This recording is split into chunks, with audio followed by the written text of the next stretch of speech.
உங்கள் தந்திவன் தொலைக்காட்சியில் சின்ன திரையின் சிங்க பெண்கள் மாலை 7 முதல் 8 மணி வரை காணத் தவறாதீர்கள். தமிழகத்தில் ஏற்றுமதிக்கான கார் உற்பத்தியை மீண்டும் தொடங்க திட்டம். ஃபோர்ட் மோட்டார்ஸ் நிறுவனம் அதிகாரப்பூர்வ அறிவிப்பு. முதலமைச்சரின் அமெரிக்க பயணத்தில் 7,616 கோடி ரூபாய் அளவுக்கு முதலீடுகள் ஈர்ப்பு. 18 முன்னணி நிறுவனங்களுடன் புரிந்துணர்வு ஒப்பந்தங்கள் கையெழுத்து. அமெரிக்க பயணம் முடிந்து தமிழகத்திற்கு புறப்பட்டார் முதலமைச்சர் ஸ்டாலின். நாளை சென்னை வர உள்ள நிலையில் குட் பை USA என எக்ஸ் தளத்தில் பதிவு. சென்னையில் கார் பந்தயத்தை தடுத்து நிறுத்த முயற்சி செய்ததாக அமைச்சர் உதயநிதி குற்றச்சாட்டு. கார் ரேஸ் நடத்தக்கூடாது என நினைத்தவர்கள் கூட 2வது நாளில் பாஸ் கேட்டதாகவும் பெருமிதம். அதிமுக ஆட்சியில் கொண்டு வந்தது என கருதாமல் 100 ஏரிகள் நிரப்பும் திட்டத்தை நிதி ஒதுக்கி நிறைவேற்ற வேண்டும். எதிர்க்கட்சித் தலைவர் எடப்பாடி பழனிசாமி வலியுறுத்தல். நெடுஞ்சாலை வசதியில் நாட்டிலேயே தமிழ்நாடு முதலிடத்தில் இருப்பதாக மத்திய அமைச்சர் நிதின் கட்கரி பேச்சு. தமிழகத்தில் 3 பசுமை வழிச்சாலைகள் அமைக்கப்பட உள்ளதாகவும் தகவல். தமிழகத்தில் PhD கல்வியில் தரம் இல்லை என ஆளுநர் RN ரவி குற்றச்சாட்டு. PhD தரத்தை மேம்படுத்த வேண்டிய அவசியம் உள்ளதாகவும் கருத்து. மத்திய அரசு சொல்லும் புதிய கல்விக் கொள்கையை ஏற்றால் இடைநிற்றல் அதிகரிக்கும். பள்ளிக் கல்வியுடன் பலர் நின்று விடுவார்கள் என்றும் அமைச்சர் பொன்முடி கருத்து.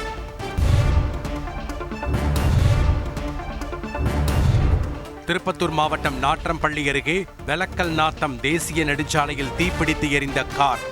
காரில் கட்டுக்கட்டாக 2,000 ரூபாய் நோட்டு இருந்ததால் பரபரப்பு. குன்றக்குடி கோயில் யானை சுப்பலட்சுமி தீ விபத்தில் உயிரிழந்ததால் பக்தர்கள் கண்ணீர். 53 ஆண்டுகளாக சண்முகநாதர் ஆலயத்தில் பக்தர்களுக்கு ஆசி வழங்கியதாக உருக்கம். புதுச்சேரியில் பல் மருத்துவரும் சிகிச்சை பெற வந்தவரின் உறவினர்களும் ஒருவரை ஒருவர் அடித்துக் கொண்டு கட்டி புரண்டதால் பரபரப்பு. சிகிச்சைக்கான நேரம் ஒதுக்குவதில் ஏற்பட்ட பிரச்சனையில் கைகலப்பு.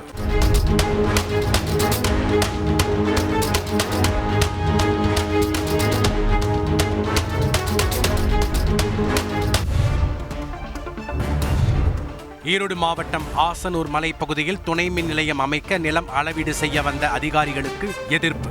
போராட்டத்தில் ஈடுபட்ட பெண்களை அப்புறப்படுத்த போலீசார் முயன்றதால் தள்ளுமுள்ளு.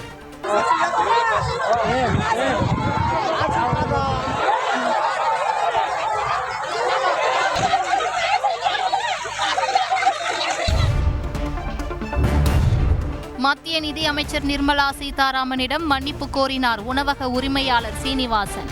GST குறித்த கேள்வி சர்ச்சையான நிலையில் கைகூப்பி மன்னிப்பு கோரினார். GST குறித்து கேள்வி எழுப்பிய உணவக உரிமையாளரின் கோரிக்கையை அவமதிப்பதா? கோவையில் மத்திய அமைச்சர் நிகழ்ச்சியில் நடந்த சம்பவம் தொடர்பாக ராகுல் காந்தி கேள்வி.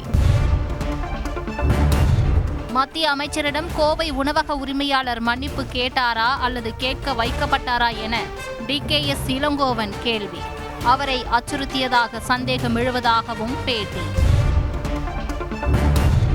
கோவையில் உணவக உரிமையாளரை மிரட்டி மன்னிப்பு கேட்க வைத்ததாக கூறுவது தவறு.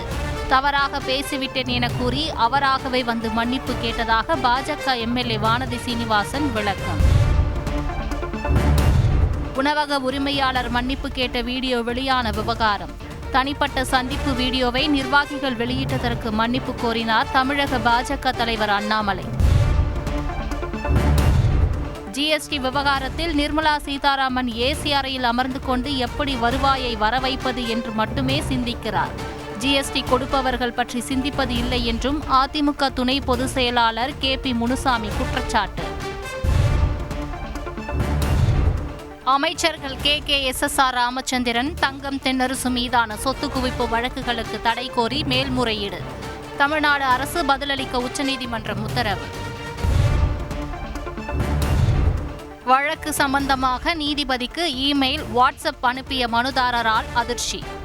வழக்கை வேறு நீதிபதிக்கு மாற்றி உயர்நீதிமன்ற நீதிபதி ஆனந்த் வெங்கடேஷ் உத்தரவு. ஓணம் பண்டிகை மற்றும் முகூர்த்த நாட்கள் காரணமாக பூக்கள் விலை கடும் உயர்வு. 1 கிலோ மல்லிகைப்பூ 2500 ரூபாய்க்கும் பிச்சிப்பூ 1500 ரூபாய்க்கும் விற்பனை.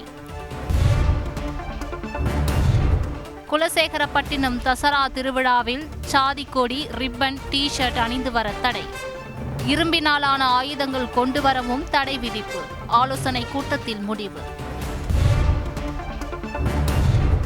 தொடர் விடுமுறை காரணமாக ஆம்னி பேருந்துகளில் 2 மடங்கு கட்டணம் உயர்வு. சொந்த ஊர் செல்லும் பயணிகள் அதிர்ச்சி. உணவக உரிமையாளர் சீனிவாசனை மிரட்டி மன்னிப்பு கேட்க செய்துள்ளதாக கோவை எம்பி கணபதி ராஜ்குமார் குற்றச்சாட்டு. யாரும் கேள்வி கேட்க கூடாது என்றால் எதற்காக கூட்டத்திற்கு ஏற்பாடு செய்ய வேண்டும் என்றும் கேள்வி. திருப்பூர் மாவட்டம் உடுமலை அருகே பேருந்து நிறுத்தத்தில் நின்றிருந்தவர்கள் மீது கார் மோதி விபத்து. 3 பேர் உயிரிழப்பு, படுகாயங்களுடன் சிறுமி உள்ளிட்ட 3 பேர் மருத்துவமனையில் அனுமதி.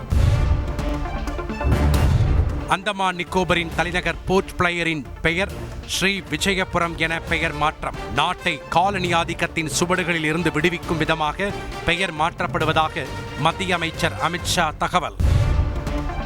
உங்கள் தந்திவன் தொலைக்காட்சியில் சின்ன திரையின் சிங்கப்பெண்கள் மாலை 7 முதல் 8 மணி வரை காணத் தவறாதீர்கள்.